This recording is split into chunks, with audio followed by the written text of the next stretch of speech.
Aún lo recuerdo como si hubiera sido ayer. Estaba viendo televisión y de repente dan un extra de noticia y dicen que un grupo de mineros quedó sepultado en el norte de Chile, en la mina San José. Yo sé que ustedes lo recuerdan, fue noticia mundial y todos quedamos tristes, angustiados, era una noticia lamentable. No se sabía nada de estos mineros que estaban sepultados bajo toneladas y toneladas de tierra, se esperaba lo peor. Pero así como vino esta mala noticia, también un día, me acuerdo, otro extra de prensa, donde por una sonda, por una broca gigante, sube un mensaje que decía: estamos bien los 33 en el refugio. Me acuerdo que esa noticia fue espectacular. Así como habíamos recibido una mala noticia, esta buena noticia provocó una celebración en todo Chile. La gente salió a las calles, la gente estaba feliz porque había esperanza para esos mineros.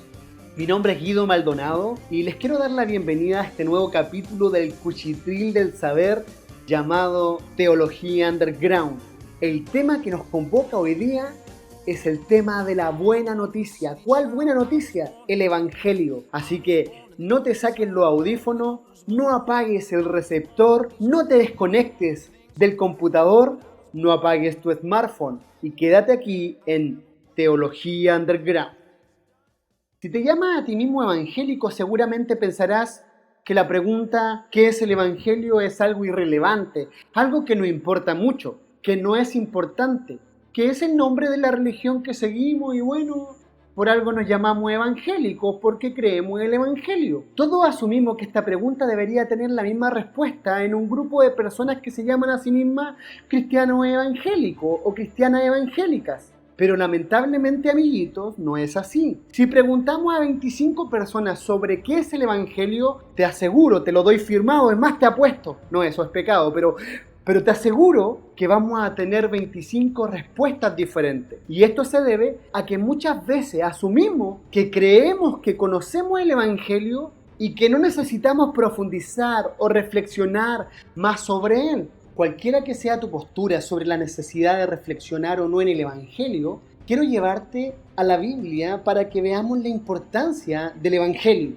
No es que sea importante para mí o para ti, lo que debemos buscar y estar claro en ver si en la Biblia el Evangelio es importante. Así que vamos al tema que nos convoca, por favor. ¿Por qué cuando leemos la Biblia el Evangelio se menciona tanto en el Nuevo Testamento? El término Evangelio viene de un concepto griego, de una palabra griega que es Evangelion. Así como la serie japonesa, ¿la recuerdan? Bueno, no importa. Pero Evangelion es lo que distingue el mensaje cristiano de otras religiones. Un evangel eran las noticias de un vocero proclamando un gran evento histórico que cambiaba la condición, la realidad de su oyente y que requería una respuesta y una respuesta inmediata. Noticias como una victoria en la guerra o una ley que favorecía al pueblo o la ascensión de un nuevo rey. Esas noticias eran las que proclamaba el Evangelio, las buenas noticias. Entonces, el Evangelio es la noticia de lo que Dios ha hecho para cumplir la salvación a través de Jesucristo en la historia. Esto no es un aviso acerca de lo que debemos hacer para alcanzar a Dios. Nosotros no ganamos esta salvación, nosotros solo aceptamos como algo que Dios hizo por nosotros. En cierto sentido, toda la Biblia es el Evangelio. Al leerla desde Génesis hasta el Apocalipsis, vemos todo lo que cubre el maravilloso mensaje de Dios para la humanidad. Pero muchos leen la Biblia y su comprensión del Evangelio a veces es errada. Parece que estuvieran leyendo cualquier cosa.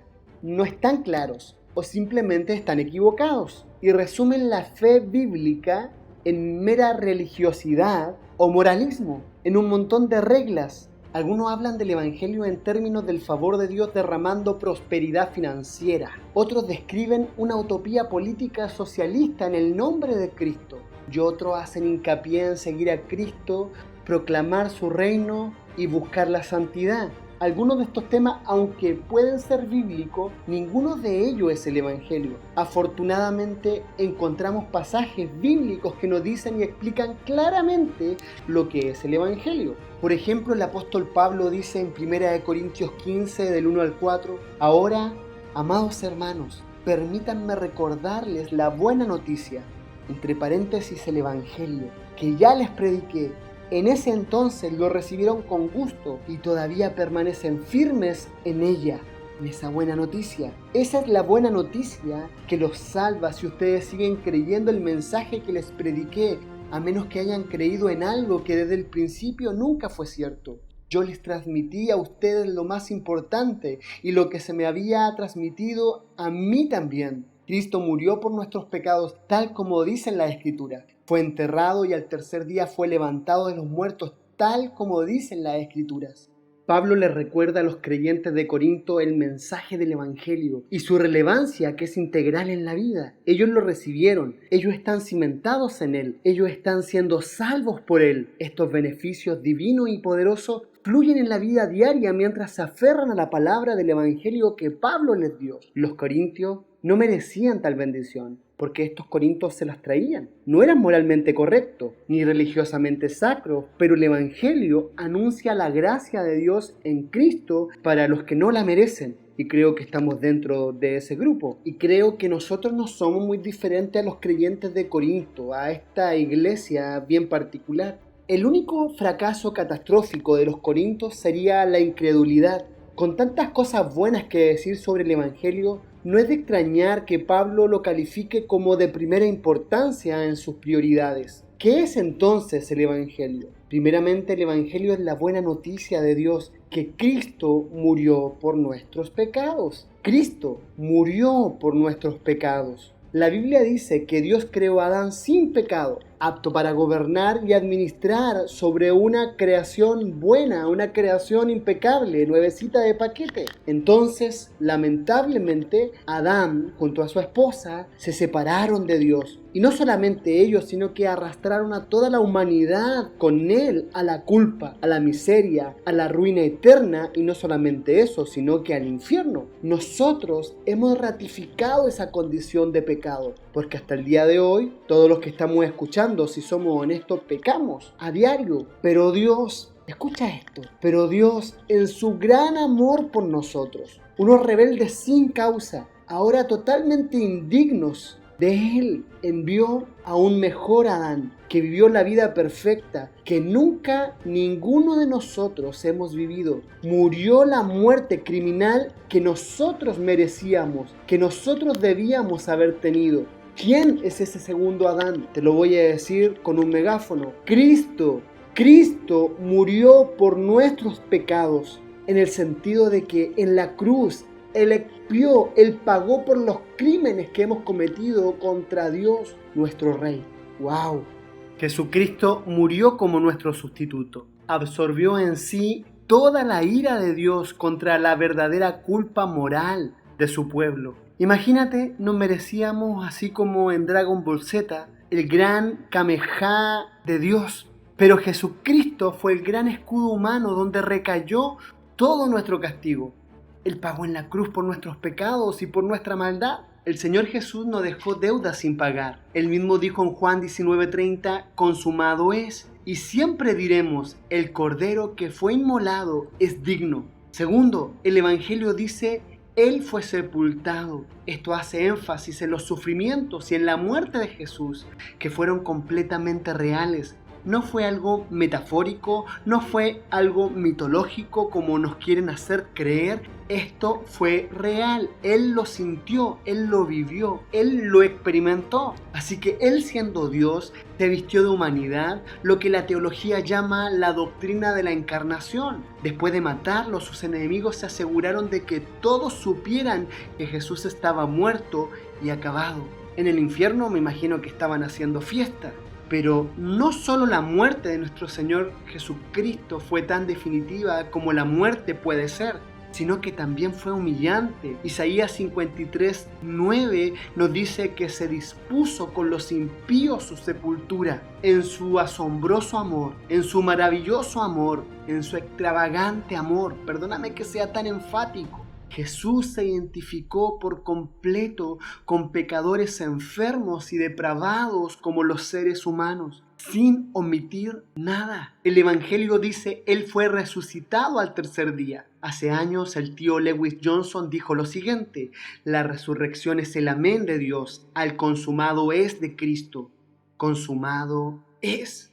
Jesús fue resucitado para nuestra justificación según Romanos 4:25. Su obra en la cruz logró expiar, pagar, saldar la cuenta de nuestros pecados de manera total y absoluta. No hay nada más que pagar. Además, por su resurrección, Cristo, según Romanos 1:4, fue declarado Hijo de Dios con poder, es decir, nuestro Mesías triunfante reinará para siempre. Su reinado no es momentáneo, su reinado no tiene fecha de vencimiento, tu imperio no tendrá fin. Solo el Cristo resucitado puede decirnos: hijo, hija, tú que estás escuchando, no temas. Yo soy el primero y el último, el que vive, y estuve muerto, y he aquí que estoy vivo por los siglos de los siglos, y tengo las llaves de la muerte y del Hades, y he vencido. Aquel que vive, aquel que resucitó, aquel que conquistó la muerte y ahora está preparando un lugar para nosotros. ¡Hey! Viene pronto. Un cielo y una tierra nueva, donde no va a haber más llanto, donde no va a haber más dolor, donde no va a haber más tristeza, no va a haber más COVID-19, ni cáncer, ni VIH. Ese lugar está preparando. Un día todo su pueblo vivirá gozosamente con Él y para siempre. Amigos, yo no sé si logran dimensionar lo grande, lo majestuoso, lo hermoso de esta noticia. Este es el evangelio de la inmensa gracia de Dios hacia pecadores como nosotros. Te quiero compartir algo que nunca se te tiene que olvidar. Por favor, estate atento. El evangelio son noticias en lugar de instrucciones. El evangelio es gracia en lugar de mérito. El evangelio es: yo soy aceptado por Dios a través de Cristo, por lo tanto obedezco a Dios. Religión es: yo obedezco a Dios, por lo tanto yo soy aceptado por Dios. Obras para que Dios me ame. Mérito para que Dios me ame. De esta manera el evangelio es diferente a la religión o a la irreligión. Mira, la religión nos dice: tú puedes guardar los mandamientos para ganar tu salvación. Por lo tanto, como tú ganas la salvación, puedes perder la salvación. La irreligión, no sé si existe esa palabra, pero la irreligión nos dice: tú puedes buscar ser tu propio Señor y Salvador, rompiendo los mandamientos de Dios. La incredulidad hacia el evangelio aparta a los seres humanos de Dios. Pero también debemos tener en cuenta que la carencia de una profunda creencia en el evangelio es también la causa principal de la debilidad espiritual, miedo y orgullo en los cristianos. Porque sus corazones siempre actúan en base a: yo obedezco a Dios, por lo tanto soy aceptado por Dios. Si yo hago esto o aquello, Dios me ama. Si yo no lo hago, Dios no me ama. Fe en base a las obras. Pero eso no es el evangelio. Por eso que vemos a tantos cristianos cansados y cargados viviendo un evangelio de apariencia, poniéndose una máscara. Ups. Me estoy metiendo en problemas, pero vamos, ya estamos aquí. Por ejemplo, si fallamos en perdonar a otro, esto no es simplemente no obedecer a Dios, sino también es una falla en creer que somos salvos por gracia y que nosotros también fuimos perdonados no por cualquiera, sino por Dios mismo. Entonces, si Dios nos perdonó, ¿por qué nosotros no podemos perdonar? Si mentimos para cubrir un error, esto no es simplemente no obedecer a Dios, sino también es una falta en buscar nuestra aceptación en Dios en lugar de buscar la aprobación humana. Si tú vives buscando los likes, los me gustas, los aplausos de la gente, siempre vas a estar insatisfecho porque siempre quedarás en deuda. No sé si me explico. Vivimos en un mundo de apariencias, de máscaras,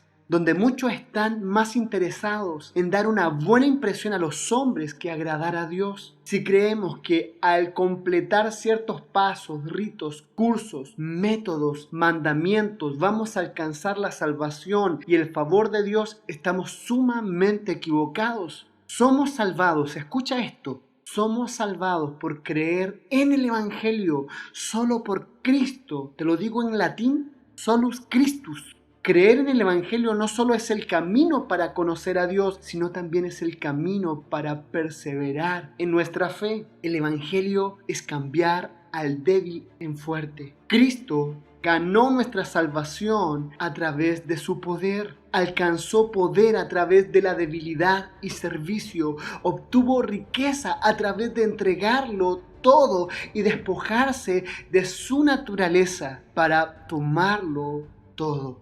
Y aquellos que quieren recibir su salvación no son solo fuertes y perfectos, sino aquellos quienes admiten que son débiles, que son miserables, que son unos mendigos espirituales y que están muertos y perdidos. Así dice la Biblia, que estábamos muertos en delito y pecado. Este modelo crea una gente diferente, en los cuales hay valores completamente diferentes a los del mundo en relación con el poder, el reconocimiento, la posesión y la riqueza, porque ya no están en búsqueda de estas cosas que constantemente busca la gente, pero que nunca sacia. Jesús dijo en la cruz: con el Evangelio, con lo que yo estoy haciendo aquí, todo es consumado. En Cristo somos satisfechos. Cuando entendemos que podemos ser salvados por una gracia a través de Cristo, paramos de buscar la salvación en cualquier otra cosa. La muerte en la cruz, la gracia de Dios, por lo tanto, nos libera de la esclavitud del poder del pecado, del poder de las cosas materiales y de posiciones o de pasiones desordenadas que literalmente nos atan. Es importante saber que nuestra identidad no se basa en lo que yo pueda lograr, lo que yo pueda comprar, lo que yo pueda tener. Es esencial saber que nuestra identidad está basada en aquello que Cristo hizo en la cruz del Calvario por ti y por mí. Siempre tenemos que luchar para que Cristo y su Evangelio sea aquello que defina nuestra vida y defina nuestra iglesia. Aquí tenemos que aprender del apóstol Pablo. Mira, él dice lo siguiente: pues nada me propuse saber entre vosotros excepto a Jesucristo y a este crucificado. Vemos que Pablo centra su ministerio en el Evangelio. No desea conocer nada más que a Cristo. Le da el primer lugar a aquello que era de mayor importancia. Amigos, para ir terminando, quiero hablar de la importancia de predicar este evangelio glorioso. Yo no sé si ustedes están emocionados con esta tremenda noticia, pero a mí me emociona mucho.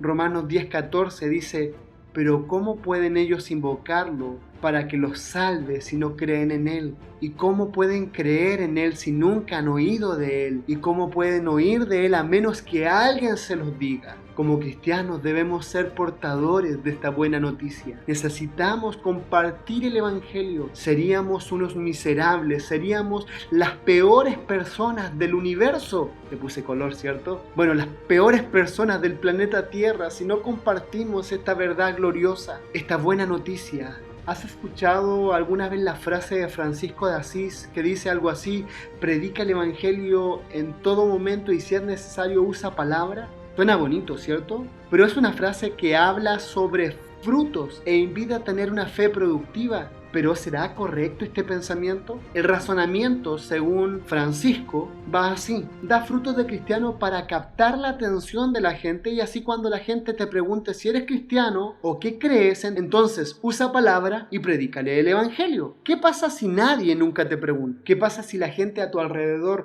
es indiferente a la moral o ética tuya? Otra pregunta: ¿el Evangelio se trata de mí? Mira, Peter Parker, el hombre araña, se le dio un gran poder. Esto es ficción, ¿verdad? Por favor, no me saques de contexto, pero me sirve para darte un ejemplo.